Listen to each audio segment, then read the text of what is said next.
Hey guys, so in this video I'm going to teach you on how to remove any excessive or an extra account on your Microsoft machine. So this is only applicable to local accounts on the machine, okay, not online. So you can see here I have two accounts right here, guest PC and my main account. So I'm going to log in into my main account first. Load up. So once I'm in my main desktop here, I'm going to search here for accounts. Okay, and you can see here it says manage your account. Click on that, and here on the left panel here, what's this? Left panel here, it says family and other users. Click on that, and your local account should be there.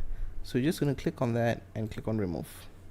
And yes, delete account and data. And there you go, the account has been deleted. So once now you can click on here and click on this and sign out. You can see there's no other accounts left, only your main account. So that's all for this video, peeps. Thanks for watching, and yeah,